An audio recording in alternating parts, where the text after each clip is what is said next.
सभी का स्वागत है हमारी अगली क्लास में। मनोविज्ञान की तीसरी क्लास है और इसके अंदर हम जिस कॉन्सेप्ट को छोड़ा था उससे ही आगे बढ़ते हैं।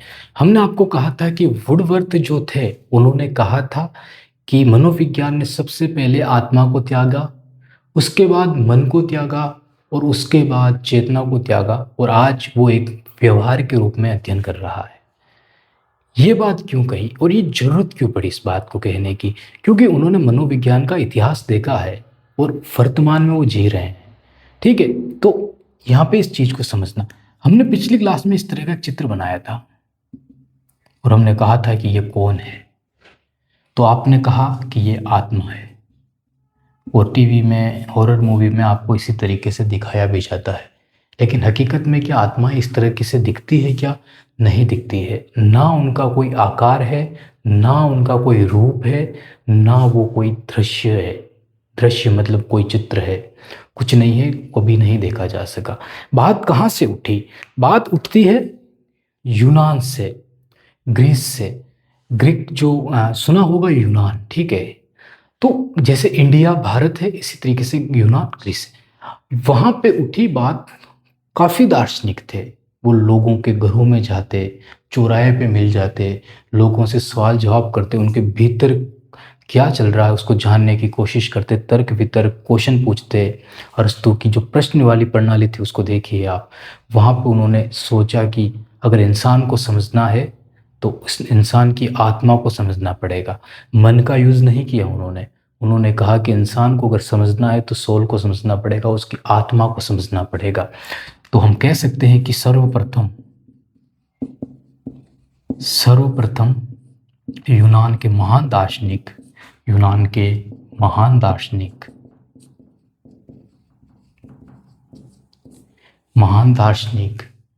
ठीक है, महान दार्शनिक जो थे उन्होंने कहा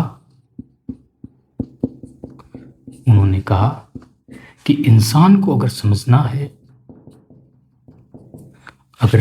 है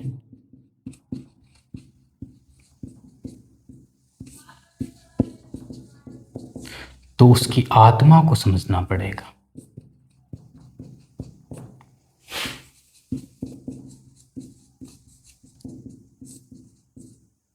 यहाँ पे एक चीज नोटिस करना, उन्होंने कहा कि इंसान को समझना है तो आत्मा को समझना पड़ेगा। मतलब एक इशारा था कि जब तक वो शरीर है तब तक आत्मा है। नोटिस करना है, क्योंकि उन्होंने इंसान को समझने की बात की और इंसान को तभी समझा जा सकता है जब वो जिंदा है। मरने के बाद क्या समझेंगे? वो उस वक्त तो या तो गाड़ दिया जाता या जलाना तो क्या था, लेकिन जानवरों के आगे डाल दिया जाता, तो ठीक ये थी। तो उनका सीधा अर्थ था कि अगर इंसान को समझना है तो उसको भीतर से समझना पड़ेगा और उस भीतर के लिए उन्होंने यूज किया इस आत्मा शब्द का। और इसके जो समर्थक रहे हैं वो समर्थक अरस्तु, प्लेटो और डेकार्ट भी कहा जाता है, डेकार्ट भी कहा जाता है, ठीक है। और यही अरस्तु सबसे पहले बात करते हैं कि अगर इंसान को समझना है तो आत्मा को समझना पड़ेगा। मतलब दर्शन से अलग उन्होंने इंसान के भीतर को समझने की बात की। तो फादर ऑफ एंशिएंट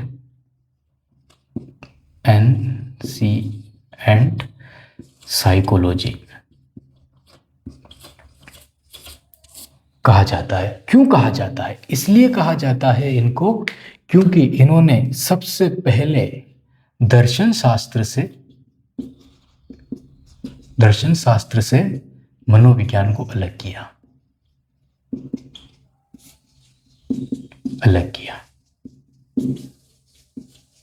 किया या करने की कोशिश की, लेकिन सबसे पहले किसी ने अगर किया तो वो इन्होंने किया।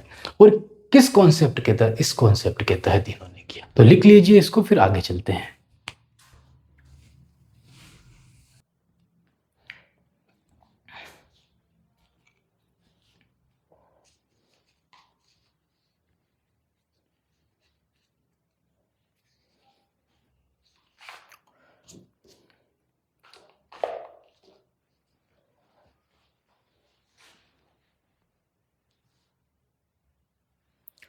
ठीक है, आगे चलते हैं। यहाँ पे चीज को समझना और ध्यान से सोचना। अरस्तु कोई छोटा मोटा व्यक्तित्व नहीं था। एक दार्शनिक था, लेकिन एक महान दार्शनिक था। अरस्तु के द्वारा जो जंग शुरू की गई मनोविज्ञान को लेकर, आत्मा को लेकर, उसको खारिज करना कोई बच्चों का खेल नहीं था। और कोई अचानक से एक कॉन्सेप्ट नहीं रख दिया गया कि चलो एक नया विषय बना देते हैं, नहीं। उन्होंने काफ़ी कुछ रिसर्च किया, सोचा, लोगों के भीतर के अंदर घुसने की कोशिश की। आप सोचिए कि जब मनोविज्ञान की शुरुआत नहीं हुई, उससे पहले प्राचीन में जाएंगे तो आपको क्या मिलेगा कि कोई शिक्षक है, बच्चों को कोई चीज़ दे दी गई तो करना है बस, वो रट के करे कैसी करे। बच्चों का मतलब बच्चों की समझ क्या है वो नहीं समझ रहे हैं। और अगर कोई इंसान है, उसके भीतर क्या चल रहा है, वो क्या सोच रहा है, अगर उस चीज़ों पे ध्यान ही नहीं दिया जा रहा है तो फिर उस इंसान पे क्या ध्यान दिया जा रहा है। मतलब वो तो एक गुलाम की तरह काम कर रहा है, चाहे वो राजा के लिए करे, चाहे किसी के भी लिए करे। अगर उस व्यक्ति को 12-12 घंटे, 16-16 घंटे काम करवाया जा रहा है और उसकी आत्मा क्या कह रही है, काम कर पाएगी नहीं कर पाएगी, चीज़ें सोची ही नहीं जा रही है, तो फिर क्या है। तो ये अपना आप में क्रांतिकारी विचार थे जो अरस्तु ने सबसे पहले सामने ला के रखे। चाहे इसको खारिज कर दिया गया, और क्यों खारिज किया वो हम देखेंगे, लेकिन इसको खारिज करने से पहले सोचिए कि उन्होंने एक शुरुआत तो की कि इंसान को समझना जरूरी है। तो यहाँ पे आत्मा का कॉन्सेप्ट कोई भूत प्रेत नहीं है कि भूत दिख रहे हैं, ठीक है, कि किसी को दिखा होगा, झूठ बोला होगा, अरस्तु ने पूरी किताब छाप दी, ऐसा नहीं है।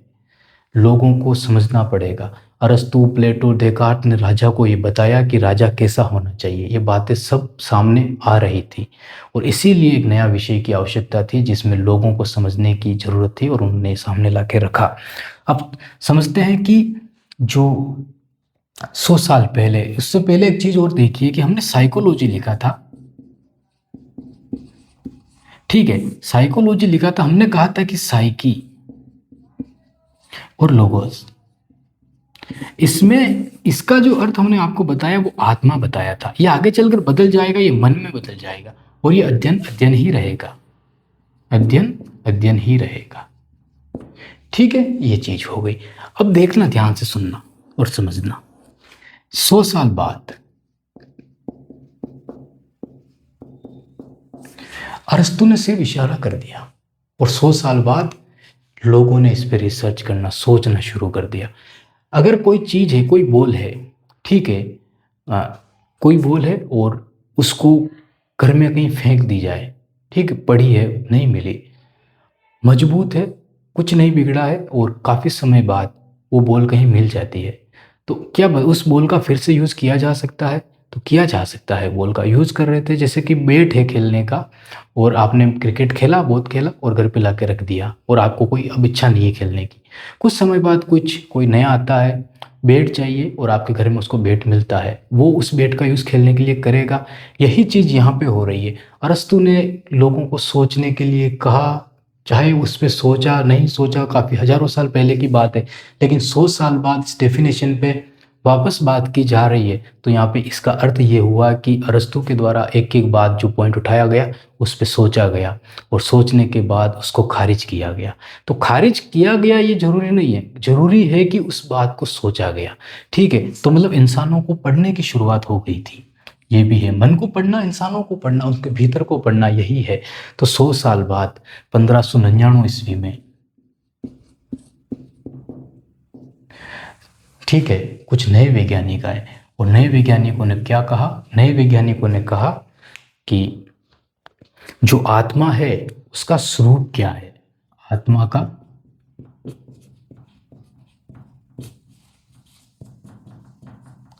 दूसरी चीज, दूसरा सवाल उन्होंने पूछा कि आत्मा का रंग रूप क्या है।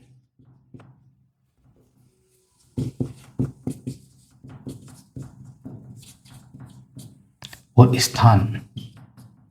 तीसरा उन्होंने पूछा कि क्या आत्मा का प्रयोग लेब में कर सकते हैं। ठीक है, लेब में क्वेश्चन है, ये भी क्वेश्चन है, और ये भी क्वेश्चन है। ये 3 क्वेश्चन ऐसे पूछ लिए गए कि उनका जो पूरा कॉन्सेप्ट था खारिज हो जाता है, यहाँ पे रिजेक्ट कर दी गई डेफिनेशन पूरी, अरस्तु के द्वारा, प्लेटो के द्वारा, डेकार्त के द्वारा, जो भी बातें कही कि सबको रिजेक्ट कर दिया गया कि आत्मा का स्वरूप क्या है, आत्मा का रंग रूप क्या है, स्थान क्या है, और लेब में इसका प्रयोग किया जा सकता है। और सबसे पहले बात तो कि मनोविज्ञान पढ़ रहे हैं, मनोविज्ञान में विज्ञान आ रहा है और विज्ञान का बिना लैब टेस्टिंग के आप कैसे कर सकते हो? पहले लैब टेस्ट होगा, पहले क्रियाएं होगी, क्या क्या होता है, फिर आगे सामने चीज़ें आएगी। ठीक है, बुक कब लिखी जाएगी? बुक लिखी जाएगी उन सब चीज़ों को सोच के, उसके बाद सामने लाएगा। मतलब जितनी क्रियाएं हम कर सकते हैं वो पहले ही बुक में शामिल है। बच्चा कितने महीने का होगा, क्या करेगा, नहीं पढ़ा है क्या हमने? बच्चा 3 महीने का होगा तब वो क्या कर रहा होगा, बच्चा गर्दन कब संभालेगा, पीठ पे मतलब खुद की पीठ टेका लेना कब सीखेगा, पैरों पे चलना कब सीखेगा, घुटनों पे चलना कब सीखेगा, हर एक दिन तो फिक्स कर रखा है हमने। कौन सा बच्चा कैसा होगा, मंद बुद्धि वाला कैसा होगा, बुद्धि लब्धियाँ नहीं पड़ी है, सारी चीज़ें तो फिक्स कर रखी है। तो क्यों फिक्स कर रखी है? ये किताब पहले ही लिखी जा चुकी है। हम जो कर रहे हैं तो पहले ही उनको पता है कि तो ये ऐसा ही करेगा। किसकी बुद्धि कम है वो ऐसा ही करेगा, पहले ही चीज़ें फिक्स है। ठीक है, तो ऐसा हो रहा है। अगर कोई हट के अलग आता है तो फिर इस किताब में उसको जगह मिलेगी। ये चीज़ें हो रही है। तो ये डेफिनेशन यहाँ पे खारिज होती है। बताइए, आत्मा का रंग रूप स्वरूप बताया जा सकता है क्या? नहीं बताया जा सकता है। फेल हो गई चीज़ें। आत्मा का रंग रूप स्थान बताया जा सकता, नहीं बताया जा सकता है। क्या लैब में प्रयोग किया, कहाँ पे करोगे? आत्मा तो है ही नहीं, दिख ही नहीं रही है, कहाँ से पढ़ के लाओगे आप लोग? तो यहाँ पे वो चीज़ें हो गई। 3 क्वेश्चन पूछ रहे हैं, कमेंट में जवाब देना। ये हमने पढ़ा है तो आपको आना चाहिए। दर्शन और मनोविज्ञान को अलग किसने किया? पहला क्वेश्चन। दूसरा है साइकोलॉजी किस भाषा का शब्द है? और तीसरा है साइकोलॉजी का सबसे पहले प्रयोग किसने किया? साइकोलॉजी शब्द का पहले प्रयोग, साइकोलॉजी साइकी प्लस लोगोस का नहीं पूछा है, साइकोलॉजी शब्द का पहला प्रयोग किसने किया है? क्वेश्चन 100% पूछा जाता है यहाँ से। तो आपको आंसर देना है। बहुत बहुत धन्यवाद आपका।